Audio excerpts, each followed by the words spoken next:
Hello everyone, Shri IAS academy में आपका स्वागत है। जैसा कि आप जानते हैं कि श्री आईएएस एकेडमी ने कई सारी बुक सीरीज को लॉन्च किया है, जिसके अंतर्गत ये हमारी इंडियन इकोनॉमी की बुक सीरीज है।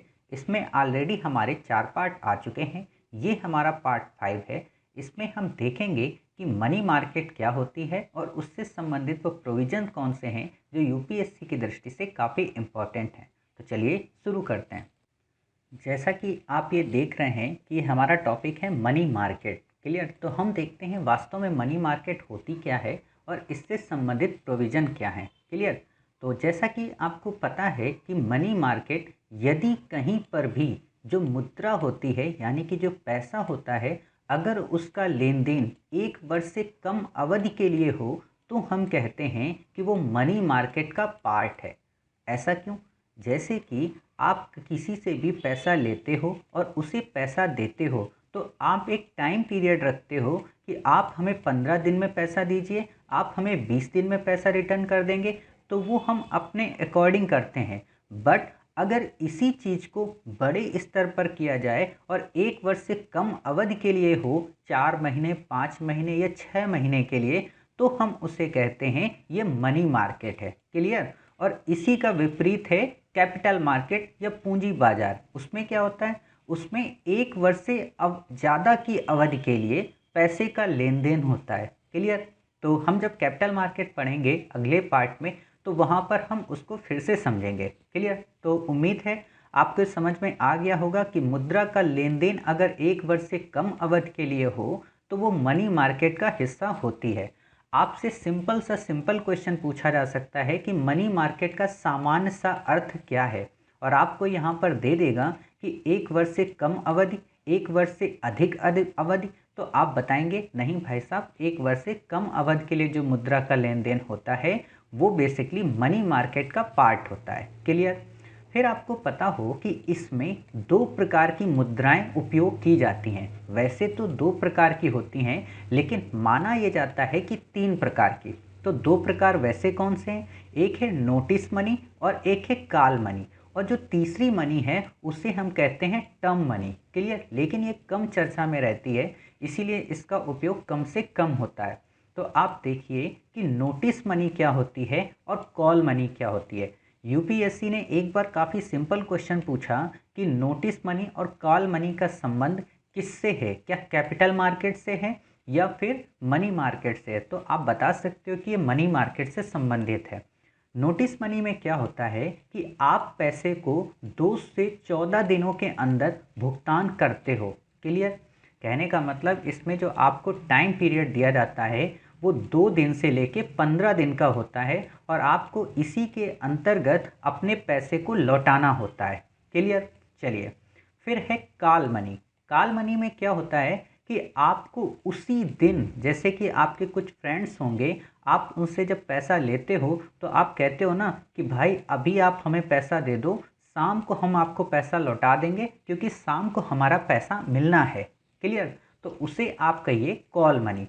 और इसी चीज़ को जब आप 14 दिन से ऊपर की बात करते हो तो बेसिकली वो क्या होता है, 15 से 14 दिन जो होते हैं वो क्या होते हैं, टर्म मनी। यानी कि 15 से 90 दिन, 14 दिनों के बाद का जितना भी टाइम पीरियड होगा अर्थात 3 महीनों का, तो वो कहलाएगा टर्म मनी।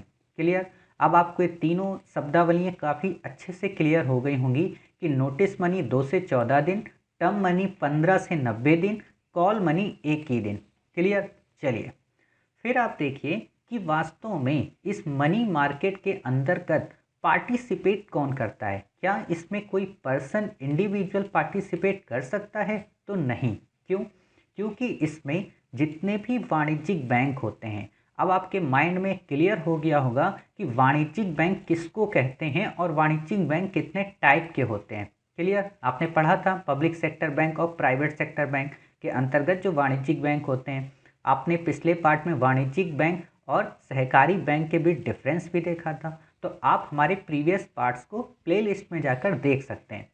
फिर आप देखिए कि आरबीआई इसमें पार्टिसिपेट करती है, गवर्नमेंट ऑफ इंडिया इसमें पार्टिसिपेट करती है, कई सारी बीमा कंपनियां इसमें पार्टिसिपेट करती हैं, बड़े बड़े उद्योगपति पार्टिसिपेट करते हैं और उनकी संस्थाएं पार्टिसिपेट करती हैं। क्लियर, यानी कि काफ़ी सारे लोग मुद्रा बाजार का हिस्सा होते हैं। क्लियर, ये लाइन याद रखना। लेकिन इसमें जो इम्पोर्टेंट बात है वो क्या, कि इसमें किसी भी प्रकार का कोई इंडिविजुअल पार्टिसिपेट नहीं करता। क्लियर, चलिए, फिर आपको पता हो कि मुद्रा बाजार से जो सबसे ज़्यादा पैसा लेता है उधार के तौर पर, वो कौन है? वो है हमारी भारत सरकार। भारत सरकार हमारी सबसे ज़्यादा उधारी लेती है। क्यों उधारी क्यों लेती है? क्योंकि आपको पता है कि भारत सरकार कई सारी स्कीम्स को लॉन्च करती है, कई सारे प्रोजेक्ट को लॉन्च करती है। अब जैसे वैक्सीनाइजेशन का जो प्रोग्राम है, इसके अंतर्गत उसको किसी को पेमेंट पे करनी है, तो वो क्या करेगी? इसी के आधार पर मुद्रा बाजार से पैसे उधार लेगी। क्लियर, और जब रेवेन्यू के बेस पे उसके पास जनरेट हो जाएगा तो वो उसे रिटर्न कर देगी। ठीक, अब जब भारत पैसा उधार लेती है, समझ गए, तो वो क्या करती है? वो सरकारी प्रतिभूतियों को बाजार में निगमित करती है। सरकारी प्रतिभूतियों का मतलब कि सरकार अपनी गारंटी देती है कि भाई साहब ये पत्र आप हमसे ले लो, और इतने दिन में अगर हम आपको पैसा नहीं पे कर पा रहे तो आप हमें इसे लौटा देना। अब जब कोई व्यक्ति वो सरकारी प्रतिभूतियां लेता है तो उसमें उसको किस तरीके से फ़ायदा होता है, इसका हम अध्ययन आगे करेंगे। पहले आपको ये पता हो कि सरकारी प्रतिभूति होती क्या है और वो कितने टाइप की होती है। जैसे आप सामान्य सा जब आपके घर में कोई मकान परचेज करता है, या जब आप कहीं पे रेंट लेते हो जाकर, या आपने देखा होगा कि कई बार आप अदालत जाते हो या कचहरी कोर्ट जाते हो, तो वहाँ पे कई सारे लोग स्टाम्प वगैरह बेच रहे होते हैं। तो उन्हीं में कई सारे टाइप होते हैं, उन्हीं को हम सरकारी प्रतिभूतियां कहते हैं। या आप कह सकते हो कि वो सरकार के द्वारा वो पत्र हैं जिनमें इस बात की गारंटी निहित होती है कि ये पैसा इस धारक को पे किया जाए। क्लियर, तो सरकारी प्रतिभूतियां कितने टाइप की होती हैं ये हम देखते हैं। तो आपको पता हो, सरकारी जो प्रतिभूतियां होती हैं वो दो टाइप की होती हैं, एक बिल होते हैं और एक बॉन्ड होते हैं। बिल आपको पता है, ये क्लियर याद रखना कि जो बिल होते हैं वो 1 वर्ष से कम अवधि के लिए होते हैं। जो बॉन्ड होते हैं वो 1 वर्ष से अधिक की अवधि के लिए होते हैं। अब आपके मन में आया होगा कि हम यहाँ पे बॉन्ड की चर्चा क्यों नहीं कर रहे? क्योंकि मैंने आपको ऑलरेडी बता दिया है कि जो बॉन्ड होते हैं वो पूंजी बाजार का हिस्सा होते हैं, और अगले पार्ट में जब हम पूंजी बाजार पढ़ेंगे तो वहाँ पे हम बॉन्ड का अध्ययन करेंगे। यहाँ पे केवल हमें बिल का अध्ययन करना है। क्लियर, तो जब हम बिल देखते हैं तो ये भी दो टाइप के होते हैं। कौन कौन से? एक होता है ट्रेजरी बिल और एक होता है डेटेड सिक्योरिटीज़। आप में से कई सारे लोगों को ये लाइन याद आ रही होगी, क्योंकि यूपीएससी ने एक इस बार के प्रीलिम में यही क्वेश्चन पूछा था, ट्रेजरी बिल को लेकर और डेटेड सिक्योरिटीज़ के अंतर को लेकर। यहाँ तक कि उसने जीरो कूपन बॉन्ड से संबंधित प्रश्न भी पूछा। अब आप इस बात से ही उम्मीद लगा सकते हैं, ये हमारा प्रीवियस ईयर के पहले का नोट्स है, बिना अपडेट, लेकिन क्वेश्चन यूपीएससी ने डायरेक्ट यहीं से पूछा है। इसीलिए मैं कह रहा हूँ कि आपको क्या पढ़ना है इकोनॉमी में, ये काफ़ी इम्पोर्टेंट हो जाता है। ठीक, तो देखते हैं आखिरकार ट्रेजरी बिल होता क्या है। आप देखेंगे कि कई बार आपको एक ऐसा पत्र मिलेगा जिसमें क्या होता है कि आपको उस पर लिखा होता है कि 100 रुपये, जैसे कि आप जब रूम एग्रीमेंट कराते हो ना, तो उसमें नहीं लिखा होता 100 रुपये, तो उसमें वो मूल्य अंकित होता है। 100 रुपये हो या 200 रुपये हो, ये सारा उसमें अंकित होता है। क्लियर, और इसमें होता क्या है, सरकार आपको छूट पर देती है। मतलब अगर इसमें 100 रुपये दिया हुआ है तो सरकार ने क्या किया, आपको इसे 60 रुपये का, हालांकि इतना कम नहीं देती है, आपको 90 रुपये का देती है। क्लियर, आपको 100 रुपये का ट्रेजरी बिल 90 रुपये में दे दिया आपको। अब आपके मन में आया कि 10 रुपये कम पे क्यों दिया उसने? क्योंकि उसे उस समय पैसे की आवश्यकता होती है। क्लियर, अब आप में से कई सारे लोग 100 रुपये को 90 रुपये में क्यों लोगे? तो आप बताइए, भारत सरकार अगर अपना 100 रुपये का नोट किसी भी पर्सन को 90 रुपये में दे तो आप लेंगे कि नहीं लेंगे? लेंगे। क्यों? क्योंकि आपको पता है कि हम इसे कभी भी 100 रुपये में बेच सकते हैं। क्लियर, इसी चीज़ को सरकार लागू करती है ताकि लोग ज़्यादा से ज़्यादा ट्रेजरी बिल को परचेज करें।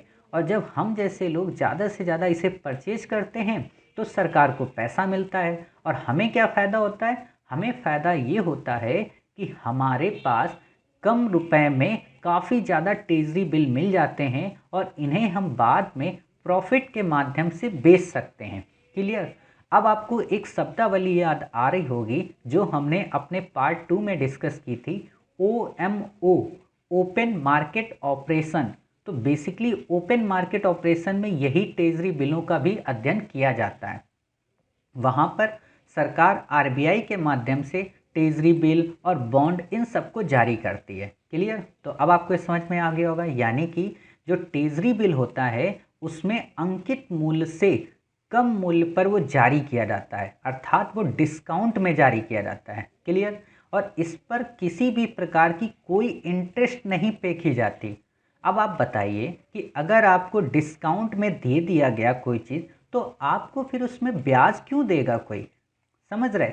लेकिन जो डेटेड सिक्योरिटीज़ होता है ना, उसकी खास बात क्या है? डेटेड सिक्योरिटीज़ में अगर 1 लाख रुपए लिखे हैं या 100 रुपये लिखे हैं तो वो आपको 100 रुपये में ही मिलेगा, किंतु उसमें ये होगा कि आपको भारत सरकार 8% के हिसाब से, 6% के हिसाब से या 5% के हिसाब से एक इंटरेस्ट रेट पे करेगी, यानी कि आपको कोई फ़ायदा होगा तभी तो आप डेटेड सिक्योरिटीज़ उसकी परचेज करोगे। समझ गए? अगर आपसे क्वेश्चन पूछें कि ट्रेजरी बिल में और डेटेड सिक्योरिटीज़ में क्या डिफरेंस होता है तो आप बता सकते हो कि जो ट्रेजरी बिल होता है वो छूट पर खरीदी गई प्रतिभूति होती है और इस पर कोई इंटरेस्ट पे नहीं किया जाता। लेकिन जो डेटेड सिक्योरिटीज़ होती है वो सरकारी प्रतिभूति होती है, लेकिन उस पर डिस्काउंट नहीं होता बल्कि उसमें ब्याज की प्राप्ति होती है। क्लियर? तो आपको ये दो अंतर काफ़ी अच्छे से समझ में आ गए होंगे। साथ ही मैंने आपको बताया कि जब हम खरीदेंगे डिस्काउंट में तो हम उसे अंकित मूल्य पर बेच सकते हैं, जबकि इसमें क्या है कि हम अंकित मूल्य पर बेचते तो हैं बट उसमें हमें एक इंटरेस्ट रेट मिलता है। क्लियर?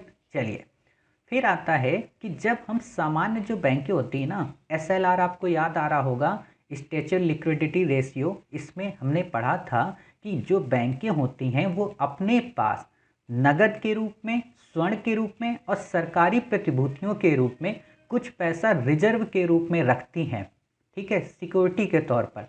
तो उसमें वो जो सरकारी प्रतिभूतियां रखती हैं ना, वो इसी शर्त के अंतर्गत पूरी की जाती हैं। मतलब कि जो ट्रेजरी बिल या डेटेड सिक्योरिटीज़ होता है बैंकों पे के पास, वो इसी आधार पे भारत सरकार से परचेज करती हैं। क्लियर?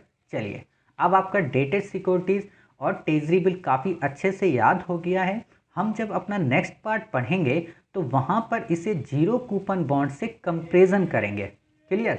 चलिए, मैंने अभी आपको बताया कि जो बिल होता है वो 1 वर्ष से कम की अवधि के लिए होता है, यानी कि 1 वर्ष से कम की अवधि के लिए जो मुद्रा का लेन देन होता है वो बिल कहलाता है, और 1 वर्ष से अधिक की अवधि के लिए जो मुद्रा का लेन देन होता है वो बॉन्ड कहलाता है। क्लियर? कि ये CD है। CD का क्या मतलब होता है? CD का मतलब होता है सर्टिफिकेट ऑफ डिपॉजिट। अर्थात आपको पता है जैसे भारत सरकार मनी मार्केट से पैसे की उगाही करने के लिए 2 तरीके अपनाती है, कौन कौन से? ट्रेजरी बिल और डेटेड सिक्योरिटीज। उसी तरीके से कई सारी बैंकें पैसे की उगाही के लिए क्या करती हैं? CD जारी करती हैं। CD का क्या मतलब? CD का मतलब होता है सर्टिफिकेट ऑफ डिपॉजिट। क्लियर? ये अल्पावधि के लिए जारी किया जाता है। अब आपके मन में एक प्रश्न आया होगा, क्या सभी वाणिज्यिक बैंकें या सभी बैंकें CD जारी कर सकती हैं? तो नहीं, वो बैंकें जो केवल अनुसूचित वाणिज्यिक बैंकें हैं। अब आपके मन में याद आना चाहिए अपने पार्ट 1 की बात कि अनुसूचित वाणिज्यिक बैंकें हम किसे कहते हैं। तो आपको पता हो वो बैंकें जो RBI की द्वितीय अनुसूची के अंतर्गत रजिस्टर्ड होती हैं उन्हें हम अनुसूचित वाणिज्यिक बैंक कहते हैं। क्लियर? फिर है इसमें जो आप पैसे की उगाही कर सकते हो वो कम से कम 25 लाख रुपए की होती है। आपको इससे ज़्यादा इसमें नहीं याद रखना है। आप देखेंगे कि UPSC के इस बार के प्रीलिम में यही पूछा गया था कि CD कौन जारी करता है और सीपी कौन जारी करता है। क्लियर? तो आपको ये क्लियर हो गया कि सीडी कौन जारी करता है, वाणिज्यिक बैंक है। तो आपने दो लोगों को देख लिया कि मनी मार्केट से दो लोग पैसे की कैसे उगाही करते हैं, सीडी और ट्रेजरी बिल और डेटेड सिक्योरिटी। अब हम देखते हैं कि कंपनियों को अगर मनी मार्केट से पैसे की ज़रूरत पड़ी तो वास्तव में वो पैसे की कैसे उगाही करती हैं। तो आपको पता हो कंपनियां क्या करती हैं, सीपी जारी करती हैं। सीपी का मतलब क्या होता है कि जो कॉमर्शियल पत्र है उसको ये जारी करती हैं। इसमें क्या होता है कि जो लिस्टेड कंपनियां होती हैं, लिस्टेड कहाँ पे, शेयर मार्केट में। हम आगे पढ़ेंगे कि शेयर मार्केट होती क्या है, और आप यकीन नहीं मानेंगे इतनी अच्छे शब्दों में या इतनी सरलता पूर्वक पढ़ेंगे कि आप डेली न्यूज़पेपर जो पढ़ते हो तो आपको क्लियर हो जाएगा कि सेंसेक्स का क्या मतलब होता है, निफ्टी का क्या मतलब होता है, ये ऊपर नीचे जाते हैं इनका क्या मतलब होता है। कई सारी शब्दावलियों का भी हम अध्ययन करेंगे अपने अगले पार्ट्स में। चलिए, इसमें भी क्या है कि इनकी न्यूनतम सीमा कितनी है, 25 लाख रुपए। क्लियर? तो इस तरीके से आपने सीडी, सीपी और ट्रेजरी बिल और डेटेड सिक्योरिटीज़ का अध्ययन किया, अर्थात आपने मनी मार्केट से संबंधित कई सारे प्रोविजंस का अध्ययन कर लिया। अब हम देखेंगे अपने नेक्स्ट पार्ट में कि कैपिटल मार्केट क्या होती है या पूंजी बाजार क्या होती है। क्लियर? तब तक अपना ख्याल रखिए और स्वस्थ रहिए। मिलते हैं अपने नेक्स्ट पार्ट में।